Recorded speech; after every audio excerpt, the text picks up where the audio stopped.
Ya hemos superado el descenso. Las profundidades han quedado atrás. Ahora, nos encontramos en la zona más baja de este iceberg, donde los peores trastornos, síndromes y enfermedades se encuentran, esperando a desenvolverse dentro de tu mente, provocando diversas consecuencias en tu vida actual y en la vida de la gente que te rodea. Nos encontramos en el abismo. Así que acompáñame y sumerjámonos en el final de esta oscura trilogía y acabemos con este iceberg trastornado mentalmente.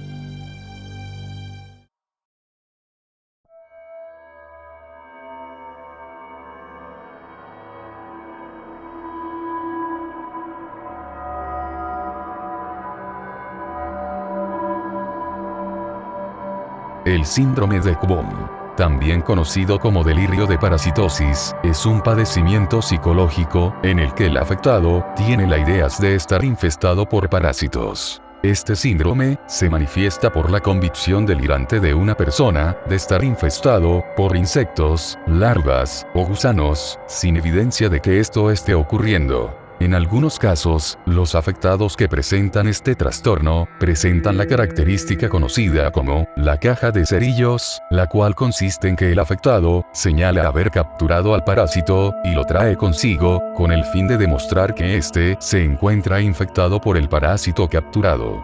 Los principales rasgos o características que presentan las personas que padecen este síndrome son las siguientes. Estos perciben infecciones por insectos invisibles, utilizan objetos afilados para retirar a los parásitos imaginarios de su piel, por lo que se provocan autolesiones en el proceso, limpian de manera excesiva su casa y sus alrededores, abandonan su trabajo o a su familia con el fin de no infectarse con los parásitos, mayormente se aíslan de la sociedad, padecen insomnio, y van al médico de manera excesiva, con el fin de encontrar una solución a los parásitos o insectos imaginarios. Un síndrome que juega con la mente del afectado, llevándolo a fuertes y brutales complicaciones en su vida social, que incluso podrían llevarlo a recorrer el sendero de la muerte, perdiendo su vida de manera irónica, ya que este solo trataba de cuidarse ante lo que él llama parásitos.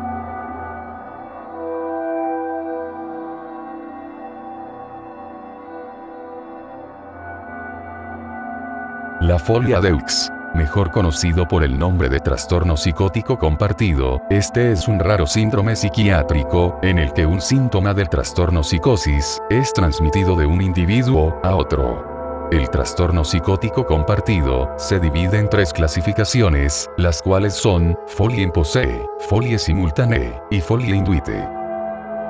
La folie imposée se refiere a cuando una persona dominante crea inicialmente una idea delirante durante un episodio psicótico y lo impone a otra persona. La folie simultanée sucede cuando dos personas, que independientemente sufren de psicosis, influencian el contenido de las ideas delirantes entre ellos, llegando al grado de crear ideas idénticas o muy similares. Luego está la folie induite, que sucede cuando una persona influencia a otra, pero a diferencia de la folie imposée, dentro de la folie induite, la persona afectada creará una psicosis diferente a la del sujeto de origen. La mayoría de los afectados por este trastorno suelen ser personas que viven lejos de su familia, están socialmente aislados, y tienen muy poca interacción con las demás personas de su ámbito social. La palabra folie à deux significa locura de dos, y esta tuvo su origen en Francia para describir el caso del matrimonio Margaret y Michael. Esta pareja experimentó este trastorno psicótico compartido, y los científicos encargados no lograron descubrir quién de los dos integrantes del matrimonio había iniciado con los delirios, solo se pudo saber que ambos se sumergieron en un abismo de delirios.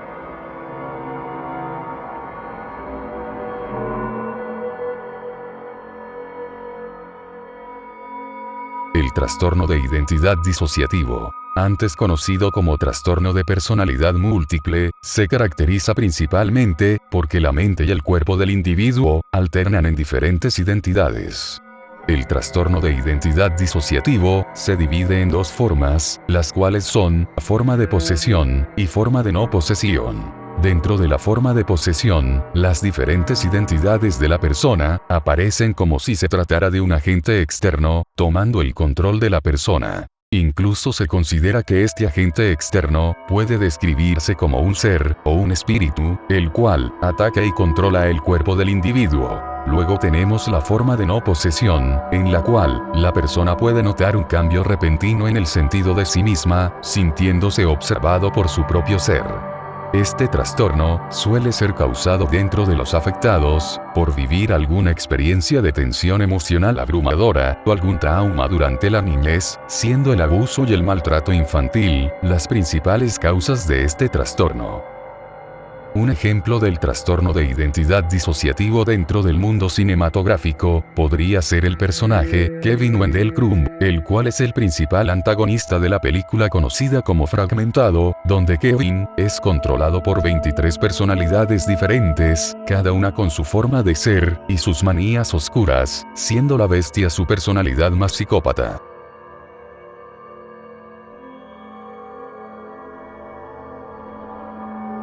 El síndrome de retracción genital, mejor conocido como síndrome de Coro, es un trastorno de la ansiedad relacionado con el miedo a la retracción genital, el cual es descrito como un episodio de intensa ansiedad, provocado por la creencia de que el pene se contrae y desaparece del cuerpo, lo cual provocaría que tuvieran la idea de que morirían a causa de esto. La mayoría de los afectados por este síndrome son los hombres, aunque también las mujeres pueden padecer de este trastorno, creyendo que sus genitales externos, o sus pezones, serán absorbidos dentro del cuerpo. El síndrome de retracción genital se divide en dos tipos, los cuales son el coro primario y el coro secundario. El coro primario es el más habitual en los países asiáticos, ya que tiene un fuerte componente cultural, y suele ser más frecuente entre personas con poca información sexual, con tendencia a creer en conjuros, hechizos, maleficios, y otros castigos sobrenaturales. No obstante, muchos de los afectados asocian la retracción genital con hecho de llevar a cabo relaciones sexuales con una prostituta, o con el exceso de masturbaciones. Luego tenemos al coro secundario, el cual es más frecuente en Occidente y en cualquier rincón del planeta, alejado de la cultura asiática, ya que en este se atribuye a los problemas psiquiátricos como los principales causantes de este trastorno. Sin duda alguna, un trastorno bastante peculiar.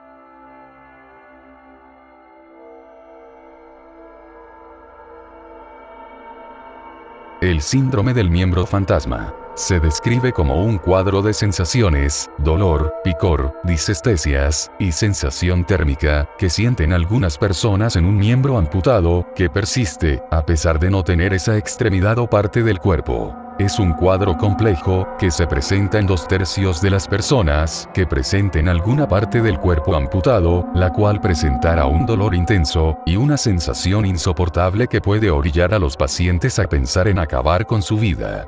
Se desconoce la causa exacta de este trastorno, pero se intuye que las sensaciones se deben al intento del cerebro por reorganizar la información sensorial que sigue a la amputación. Esta situación psicológica produce un severo malestar, debido a que psicológicamente adquiere diferentes significados, que producen un importante impacto en las emociones, conductas y pensamientos. Aunque este padecimiento desaparece con el tiempo, pero eso no elimina la posibilidad de que el síndrome se sufra por más tiempo.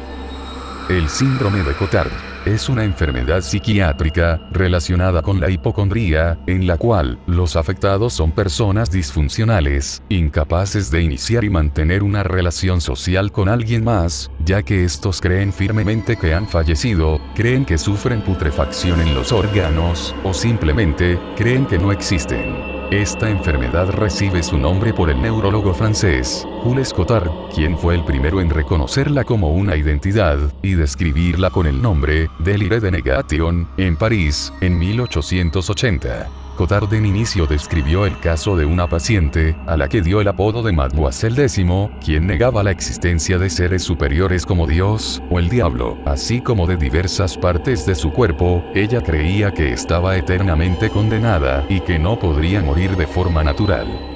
Los pacientes llegan a creer que sus órganos internos se encuentran paralizados o disfuncionales. Por ejemplo, ellos piensan que su corazón no late, e incluso piensan que sus órganos se están pudriendo, llegando a sufrir alucinaciones olfativas, las cuales emitirán un olor putrefacto, el cual confirmará su delirio acerca de la putrefacción. En sus formas más complejas, el paciente llega a defender la idea de que en realidad él mismo está muerto, e incluso que han fallecido personas allegadas a él. Una manera bastante oscura de iniciar con el último nivel de este iceberg.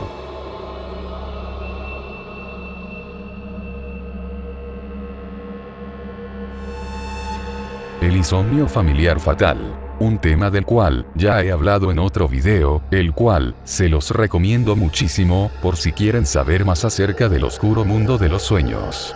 El insomnio familiar fatal es una enfermedad hereditaria causada por priones y que se caracteriza por mutaciones en el gen de la proteína del prión, ubicada en el cerebro. Esta enfermedad hereditaria afecta principalmente una parte del cerebro conocida como tálamo, que controla el ciclo del sueño, provocando síntomas que consisten en insomnio persistente, pérdida de peso, dificultad para hablar, alteraciones del sistema vegetativo, incluyendo sudoración excesiva, fiebre y taquicardia. Este trastorno simplemente provoca que los afectados mueran de sueño, convirtiéndose así en uno de los trastornos psicológicos más extraños y peligrosos para el ser humano.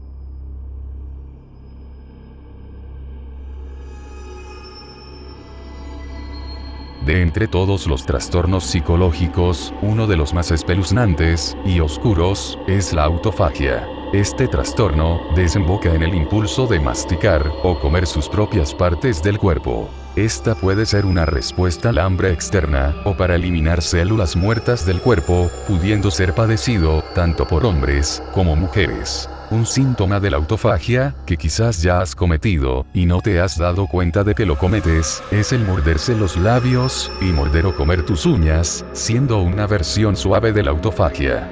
Lo oscuro comienza cuando este problema comienza a crecer de forma extrema, llegando a un comportamiento que puede llegar a provocar la automutilación, lo que puede desembocar en pensamientos caníbales, lo que puede provocar tanto daños individualmente como a las personas que te rodean. En algunos casos, se considera que la autofagia es la extensión de otros síntomas leves, como el trastorno obsesivo-compulsivo. Este trastorno puede desencadenar otros problemas, como lo pueden ser la desnutrición real, el malestar psicológico, la señalización anormal de las porciones en el cerebro, responsables de dirigir el apetito, problemas psicológicos, o un fuerte impulso de infligir daño en el cuerpo. Una de las causas principales de la autofagia podría deberse a la pérdida de impulsos sensoriales, por lo que el afectado buscará la manera de obtener esas sensaciones, lo que desembocaría en el trastorno.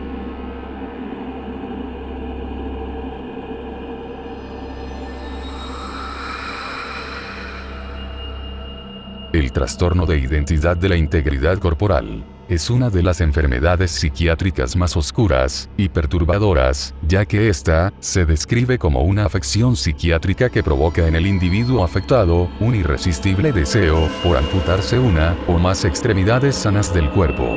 Los individuos con este trastorno dicen sufrir un intenso deseo de sufrir algún tipo de discapacidad, como la parálisis o amputación de alguna o algunas extremidades que se encuentran en perfecto estado, es decir, sanas y funcionales. Múltiples especialistas de diversas literaturas refieren que este trastorno se da porque existe cierta confusión, desrealización y disociación en torno a la realidad y su idealización.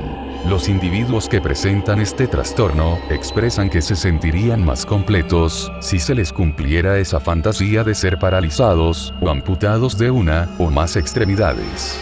Varios de estos ideales se dan de acuerdo con una equivocada percepción corporal, y que corresponde a una disconformidad e irregularidad con la realidad, ya que los principales afectados aseguran que se sentirían completos estando inválidos o discapacitados. Algunas de las principales causas de este trastorno pueden ser que se presenten daños en el lóbulo parietal derecho del cerebro, o algún ideal erróneo visto en la infancia del afectado. Algunas personas que presentan este trastorno expresan que se sentirían más atractivos, más positivos, más fotogénicos y seguros de sí mismos estando con la discapacidad que quieren tener. Un trastorno que sinceramente nos deja un nuevo sabor de boca acerca de los trastornos psicológicos, y el cómo combinarlos con la idea de la belleza es una pésima idea.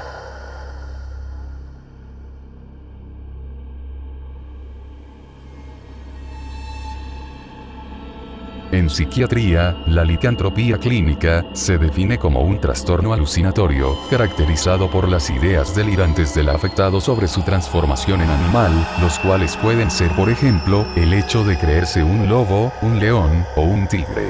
Este también ha sido definido como un síntoma alucinatorio relacionado con un trastorno de identidad, el cual se manifiesta de manera rara, aunque muy llamativa, que se encuentra principalmente asociada a los cuadros psiquiátricos del trastorno afectivo y en la esquizofrenia, pero también puede ser un síntoma de otros trastornos psiquiátricos. Las personas afectadas tienen la creencia delirante de que se transforman o están en proceso de transformarse en un animal. Este trastorno se asocia a estados alterados de la mente de tipo psicótico, ya que el estado mental trastorna la realidad e involucra alucinaciones y delirios, de modo que la transformación realmente ocurre solo dentro de la mente del enfermo. Un ejemplo sobre esta patología podría ser el caso del libro bíblico de Daniel en el capítulo 4, donde el rey Nabucodonosor II pierde la razón de improviso y comienza a arrastrarse, a gruñir, vive por 7 años en el campo comiendo hierba, y su pelo creció hasta convertirse en una masa compacta asemejando plumas, y sus uñas crecieron como las garras de un animal. Verdaderamente, uno de los trastornos psicológicos más extraños y oscuros de la historia de la humanidad, dejándonos ver que las historias de hombres lobo o nahuales podrían ser personas normales, las cuales sufren de este oscuro padecimiento.